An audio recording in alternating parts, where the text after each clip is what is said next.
Hello and welcome back dear students. आज हम लोग क्लास 11 के लिमिट चैप्टर के न्यूमेरिकल को डिस्कस करेंगे। क्वेश्चन नंबर हमारा 29 एनसीईआरटी का एक्सरसाइज नंबर 13.1। क्वेश्चन थोड़ा सा लेंदी जरूर दिख रहा है लेकिन बहुत सिंपल सवाल है। कह रहा है हमारा let a1 a2 dash dash dash an be fixed real numbers and define a function fx बराबर x minus a1 x minus a2 dot dot डॉट x minus an।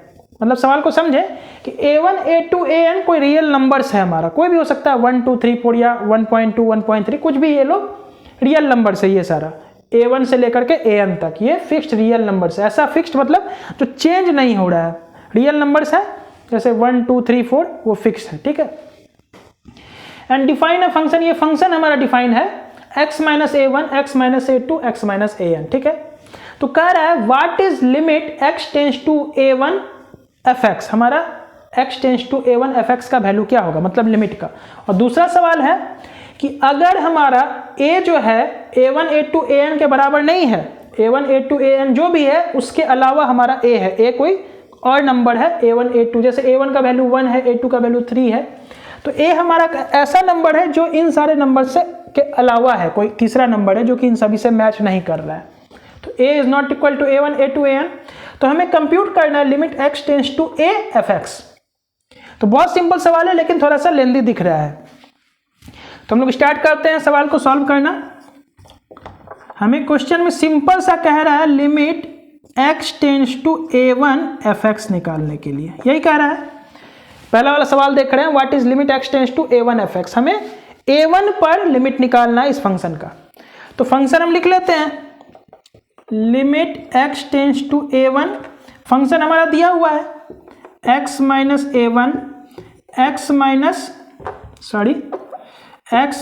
a2 x minus a3 से लेकर के ये x minus an, यही हमारा function है।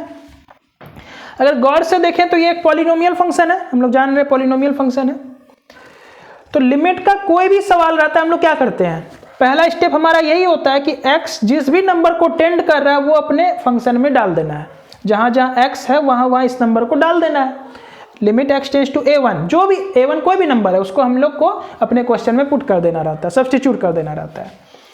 अगर डालने के बाद वो नंबर हमें एक फाइनाइट वैल्यू मिल जाता है तो वही हमारा आंसर हो जाता है। अगर फाइनाइट वैल्यू नहीं मिलता है, 0 बाई 0 फॉर्म आ जाता है, कोई इंडिटरमिनेट फॉर्म आ जाता है, तो आगे हम लोग अपने लिमिट के मेथड्स को लगा करके सॉल्व करते हैं, जैसे rationalization method, factorization method, L Hospital rule, उसे सॉल्व करते हैं। लेकिन वो कब करते हैं, जब हमारा फॉर्म इंडिटरमिनेट आ जाता है, जैसे 0 by 0 infinity by infinity 0 into infinity, ऐसा कुछ आता है तब वो मेथड लगाते हैं, रैशनलाइजेशन, फैक्टराइजेशन या एल हॉस्पिटल।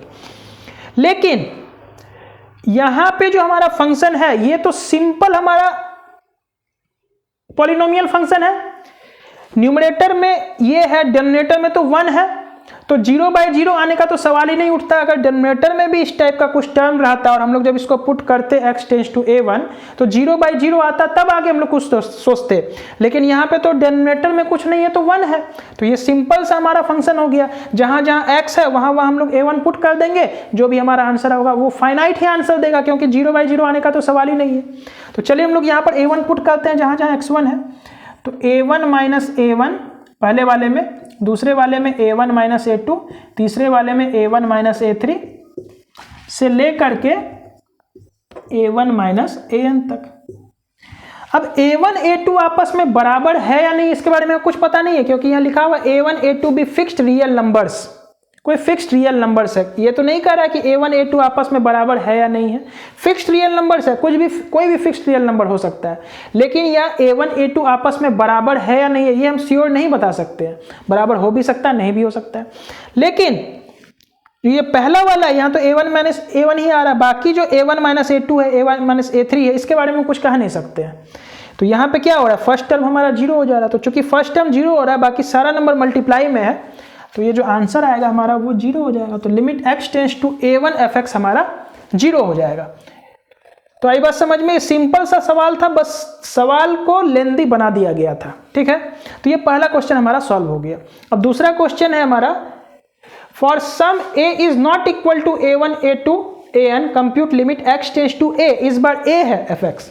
तो इसको सबसे पहले आप लोग नोट कीजिए, फिर हम लोग सेकंड सवाल को भी हम लोग सॉल्व करेंगे। तो इसको हम लोग मिटाते हैं सबसे पहले।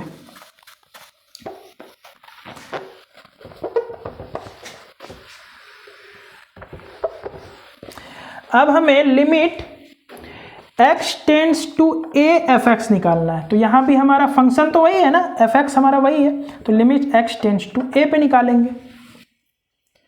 तो अब हमारा कह रहा है कि a जो है a1 a2 an के बराबर नहीं है, मतलब a कोई हमारा कुछ और हो सकता है नंबर, लेकिन a1 a2 कुछ और है। तो यहाँ पर जहाँ जहाँ हम लोग जानते हैं लिमिट के सवाल में जहाँ जहाँ x होता है वहाँ वहाँ वो नंबर पुट करते हैं जो लिमिट x जिस नंबर को टेंड करता है, तो वो हम लोग अपने क्वेश्चन में डाल देते हैं, सब्स्टिट्यूट कर देते हैं। तो यहाँ भी उसी तरह हम लोग a minus a1 a minus a2 a minus a3 dot dot dot dot a minus an। तो इस बार a जो है a1 के बराबर नहीं है, a a2 के बराबर नहीं है, a a3 के बराबर नहीं है। तो जब a किसी भी नंबर के बराबर नहीं है, a a1 के बराबर नहीं है, a a2 के बराबर नहीं है, a a3 के बराबर नहीं है, a an के बराबर नहीं है, तो इस बार तो हमारा आंसर 0 आएगा ही नहीं। तो यही हमारा आंसर आ जाएगा, क्योंकि a तो हमारा रियल नंबर्स है, तो हमारा आंसर इस बार a के टर्म में ही रहेगा, a a1 a2 के टर्म में ही रहेगा।